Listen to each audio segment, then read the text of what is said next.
Welcome back to Morning Express. Karanja is with us in studio now, and the youth and the funds. The youth want funds and employment. It's their right. Yes. Because it was promised to them. Yes, indeed. Yes, indeed. All right, Sophia, in studio today we have the chairman of the Youth Enterprise Fund, Mr. Gorosa Milango. Karibu. Thank you very much. Now, there's a fund for youth enterprises in this country. It's been almost 1 year on since Jubilee government took over. Yes. How much so far has been disbursed to the youth? There was 6 billion which was promised for youth and women for the Uwezo, so that it's about to be disbursed now.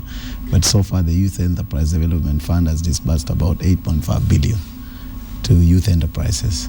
And there are a lot more programs on the way for our young people. And what kind of criteria do you use when you're looking at which projects to go into? Because I know it's a bit stringent because you can't just give out money willy-nilly to anyone who comes up with a good idea. Yeah. So what are some of the criteria that you come up with when you're looking at enterprises to actually put money into? First of all, we want young people to come up with ideas, so you don't load it over them. So we ask them what are the ideas you have, so they put it in paper.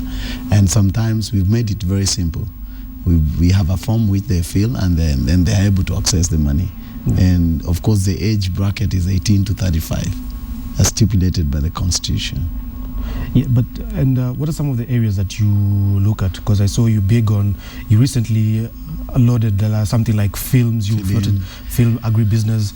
Is that all that you restrict yourself to, or? No, what we've done is because the Youth Enterprise Development Fund has several mandates. So one of them, of course, is to advance money to young people who want to do business. Then, of course, there is a commercial infrastructure bit of it to help young people create an infrastructure to do business.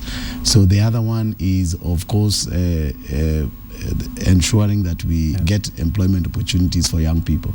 But what we've done is to create what we are calling sector-specific funding to do agribusiness, because majority of our young people are now turning into agriculture, and we are calling it farming in school, and also to create another avenue for those young people who are talented through a film fund, which we are now calling Tech 254 Letter Action. Yeah. And there is another one on the way for music. So it's basically looking at those sectors that our young people are involved in and trying to create opportunities for them. Young people always have great ideas, and yesterday we were having a chat with one entrepreneur, and the thing was that in as much as the ideas are good, execution has always been a challenge. Is that something you're facing at the Youth Enterprise Fund? Yes, we are facing that, but we always, majority of our young people are basically trained to get employment, formal employment when they leave school. And things are changing because that there are now dwindling job opportunities in the market. So it's a new retraining. It is retraining our young people to understand that there are no existence of job opportunities in the formal market. So therefore, they must now understand that they need to do business to earn a living and create employment opportunities for other people. My advice to young people is that it's good to start small and then you grow big. And there's always a first time. And don't count it as a failure. Like they say, when a child starts to walk, they fall down, and that does not mean it's a failure. It's part of a process of learning. So therefore, is to encourage young people that when you start small and you grow. Yeah. There are some people who have been calling perhaps for a change in the way the Youth Enterprise Fund operates, instead of being something that just disperses money, to be something more of like a private equity fund where you inject cash and you become a stakeholder in that youth enterprise for it to be more, for the success rate also to kind of improve. Is that something you're we are thinking about that? But besides that, we're creating a partnership with several financial intermediaries or financial institutions on a credit guarantee scheme where we finance startups. But we also would like to allow young people to be creative enough and use their imaginative capacity to do different things and also succeed. And we do not want to baby them that much, but we are thinking about equity funding, and especially targeting what we call youth-focused enterprises, where we would like to create a lot of employment, and we could come in as partners and pull out when it stands on its own.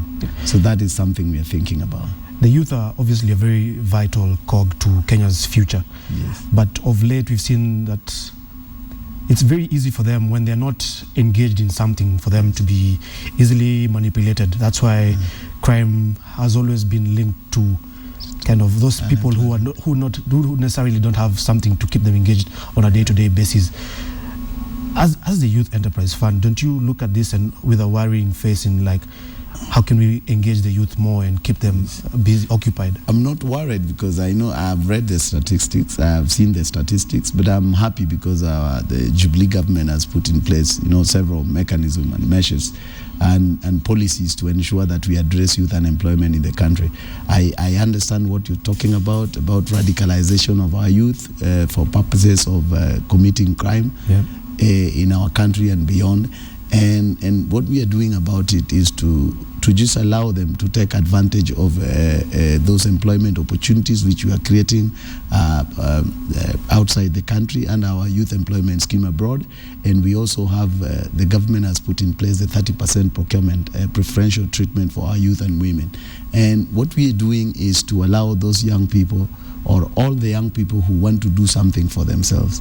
And we're soon going to set up a campaign, Do Something. Yeah. Don't just stay there, do something. And because of that opportunity, the fund has now created what we are calling LPO financing. So if you are able to get an LPO from a government institution because of the 30% procurement preferential treatment, will give you money to service that LPO. And also trying to create an opportunity for our young people who do not want to do business to get employment opportunities in the labor export scheme, which we are having. So we are already setting up a center to do that. So my advice to young people is crime doesn't pay, and therefore take advantage of all the government opportunities, all the opportunities that the government is creating for you to make money. And like the president said the other day, it will be about 200 billion that will be available for our young people. So it is your time to make money. Hopefully with that 200 billion, you won't limit them to supplying flowers and stationery to government offices. It shouldn't be. I saw some people complain that it will be about flowers and newspapers. No, I think young people can do better than that. And they must take advantage. It is their right. You have 30% procurement preferential treatment. The law doesn't say it's flowers and newspapers. So please, Karanja, you tell your friends and other young people and your colleagues. Every government has its program. This government has a program of empowering young people and women. Please take advantage of that opportunity. Don't waste your youth growing up. Do something. All right. Yeah. Goesa Melango, thank you very much for your time. Okay. Sophia, you and your side business of supplying newspapers. There's newspaper, flowers, there's tea, and there is another one, airtime. Big on airtime. It's big. It's a big booming there's business. Some money there, but don't limit yourself. Your dreams are valid too. Thank you for that conversation.